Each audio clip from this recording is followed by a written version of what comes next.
আমরা নামে মাত্র 1000 টাকা বাড়ি ভাড়া পাই। শুধু আমাদের জন্য না, পুরা জাতির জন্য লজ্জাস্কর। এইবার আমরা মর্যাদার লড়াইয়ের জন্য রাস্তায় নামছি। আমার চাকরির বয়স এই পর্যন্ত প্রধান শিক্ষক হিসেবে 34 বছর পার হতে চলছে। দুঃখের বিষয়, আমরা সরকারি মাধ্যমিক বিদ্যালয়ের শিক্ষকরা যেই বেতন পান, যেই সুযোগ সুবিধা পান, তার অর্ধেকও এখন পর্যন্ত আমরা পাই না। আমরা নামে মাত্র 1000 টাকা বাড়ি ভাড়া পাই, যেটা শুধু আমাদের জন্য না, পুরা জাতির জন্য লজ্জাস্কর। কারণ 1000 টাকা দিয়ে ঢাকা শহর নয়, দেশের গ্রাম অঞ্চলও কোথাও কোনো ছোট্ট কুড়ের ঘরও পাওয়া যায় না।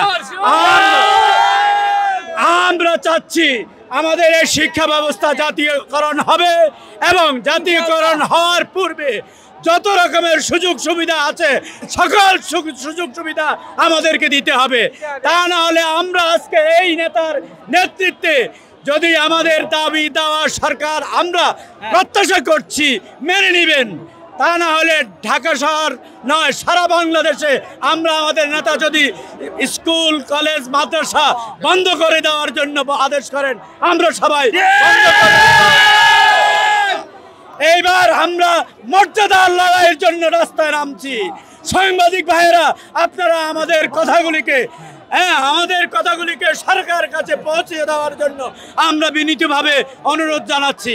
আমরা কোনো থোক বরাদ্দ হিসাবে আমরা কোনো বাড়ি ভাড়া নেব না, আমরা তারপরে কোনো মেডিকেল ভাতা পূর্ণ বাতাসা আমরা ছাড়া নেব না। আমরা পর্যায়ক্রমে সম্ভব যদি হয় এক্ষুনি জাতীয়করণ চাচ্ছি। বেসরকারি শিক্ষা ব্যবস্থা জাতীয়করণ হবে।